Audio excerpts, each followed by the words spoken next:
StudyGeeta.com presents अथ चतुर्थोऽध्यायः। श्रीभगवानुवाच परं भूयः प्रवक्ष्यामि ज्ञानानां ज्ञानमुत्तमं यज्ञात्वा मुनयः सर्वे परां सिद्धिं मितो गताः। The Supreme Personality of Godhead said, "Again I shall declare to you the supreme wisdom, the best of all knowledge, knowing which all the sages have attained the supreme perfection. Idam jnanam upashritya mama sadharmyamagataha sargepi nopajayante pralayena vyathanti cha." By becoming fixed in this knowledge, one can attain to the transcendental nature like my own. Thus established, one is not born at the time of creation or disturbed at the time of dissolution. Mama yonirmahad brahma tasmin garbham dadhamyaham sambhava sarva bhutanam tato bhavati bharata. The total material substance called Brahman is the source of birth, and it is that Brahman that I impregnate, making possible the births of all living beings, O son of Bharata.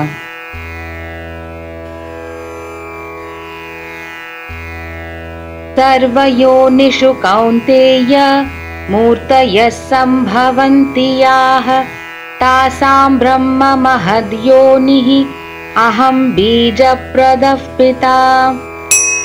It should be understood that all species of life, O son of Kunti, are made possible by birth in this material nature, and that I am the seed-giving father. Sattvam rajas tama iti gunah prakriti sambhavah nibadhnanti mahabaho dehe dehinam avyayam. Material nature consists of three modes: goodness, passion and ignorance. When the eternal living entity comes in contact with nature, O mighty armed Arjuna, he becomes conditioned by these modes.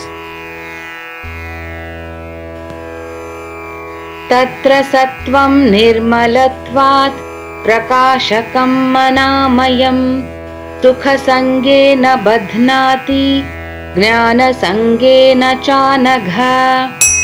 O sinless one, the mode of goodness, being purer than the others, is illuminating, and it frees one from all sinful reactions.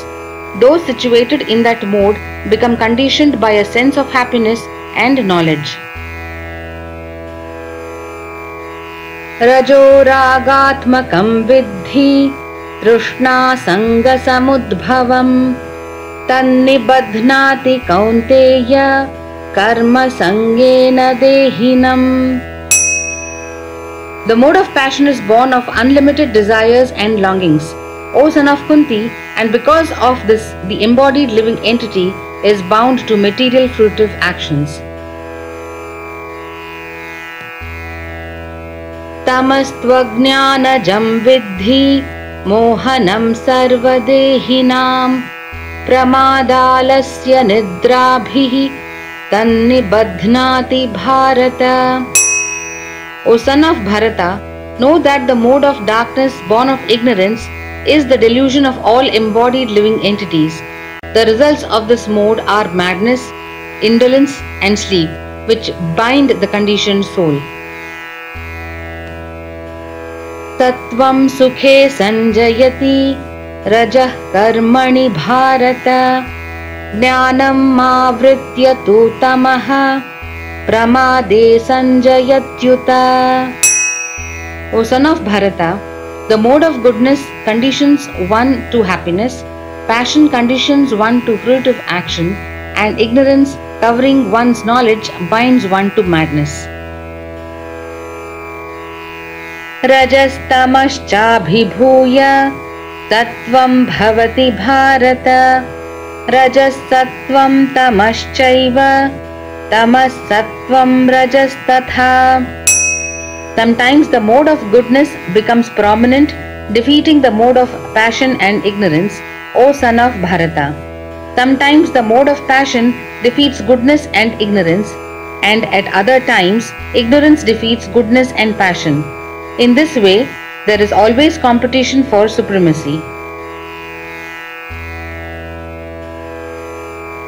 सर्वद्वारेषु देहेऽस्मिन् प्रकाश उपजायते ज्ञानं यदा तदा विद्याद् विवृद्धं सत्त्वमित्युत. The manifestation of the mode of goodness can be experienced when all the gates of the body are illuminated by knowledge.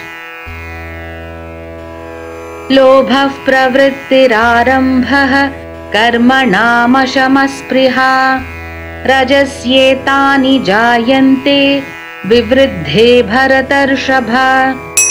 O chief of the Bharatas, when there is an increase in the mode of passion, the symptoms of great attachment, fruitive activity, intense endeavor, and uncontrollable desire and hankering develop. Aprakasho pravrittischa pramado moha eva cha tamasyetani jayante vivriddhe kuru nandana. When there is an increase in the mode of ignorance, O son of Kuru, darkness, inertia, madness and illusion are manifested.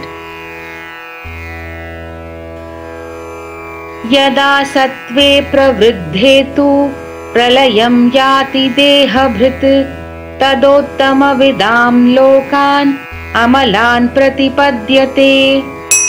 When one dies in the mode of goodness, he attains to the pure higher planets of the great sages. Rajasi pralayam gatva karma sangishu jayate tatha praleenastamasi mudha yonishu jayate. When one dies in the mode of passion, he takes birth among those engaged in fruitive activities, and when one dies in the mode of ignorance, he takes birth in the animal kingdom.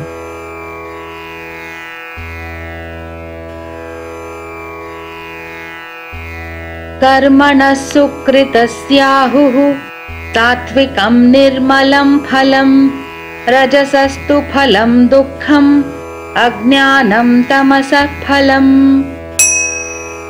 The result of pious action is pure and is said to be in the mode of goodness. But action done in the mode of passion results in misery, and action performed in the mode of ignorance results in foolishness. Tattvat sanjayate jnanam rajaso lobha eva cha pramada mohau tamaso bhavato jnanameva cha. From the mode of goodness, real knowledge develops. From the mode of passion, greed develops. And from the mode of ignorance, develop foolishness, madness, and illusion. Urdhvam gachanti sattvastha madhye tishthanti rajasaha jaghanya guna vrittistha adho gachanti tamasaha. Those situated in the mode of goodness gradually go upward to the higher planets. Those in the mode of passion live on the earthly planets, and those in the abominable mode of ignorance go down to the hellish worlds. Nanyam gunebhya kartaram yada drashtanupashyati gunebhyascha param veti madbhavam sodhigacchati. When one properly sees that in all activities no other performer is at work than these modes of nature, and he knows the Supreme Lord, who is transcendental to all these modes, he attains my spiritual nature. Gunanetanatītyatrin dehi deha samudbhavan janma mrityu jara dukkhaihi vimukto mritamashnute. When the embodied being is able to transcend these three modes associated with the material body, he can become free from birth, death, old age, and their distresses, and can enjoy nectar even in this life. Arjuna उवाच कैर्लिङ्गैस्त्रीन् गुणानेतान् अतीतो भवति प्रभो किमाचरः कथं चैतांस् त्रीन् गुणान् अतिवर्तते. Arjuna inquired, O my dear Lord, by which symptoms is one known who is transcendental to these three modes? What is his behavior and how does he transcend the modes of nature?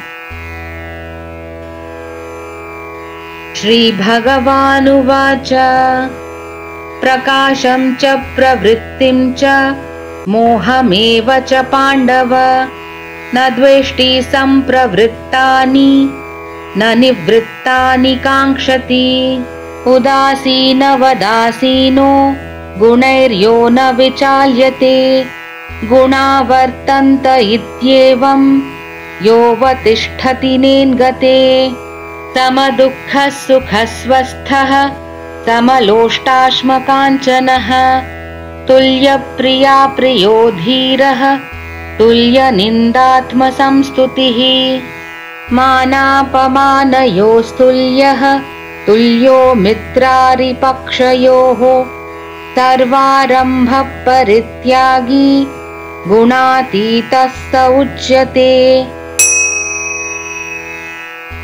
The Supreme Personality of Godhead said, O son of Pandu, he who does not hate illumination, attachment and delusion when they are present or long for them when they disappear, who is unwavering and undisturbed through all these reactions of the material qualities, remaining neutral and transcendental, knowing that the modes alone are active, who is situated in the self and regards alike happiness and distress, who looks upon a lump of earth, a stone and a piece of gold with an equal eye, who is equal toward the desirable and the undesirable, who is steady, situated equally well in praise and blame, honor and dishonor, who treats alike both friend and enemy, and who has renounced all material activities, such a person is said to have transcended the modes of nature.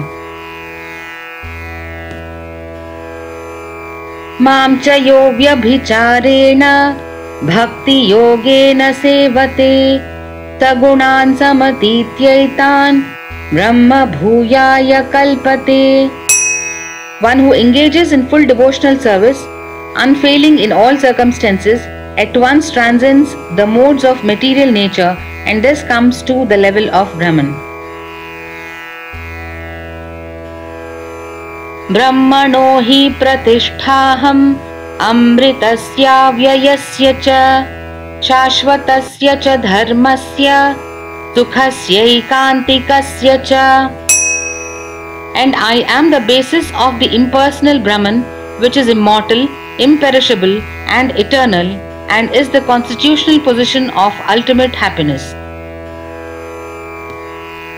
Om iti Srimad Bhagavad Gitasu Upanishadsu Brahma Vidyayam Yoga Shastre Shri Krishna Arjuna Samvade Gunatraya Vibhaga Yogo Nama Chaturthodhyayah.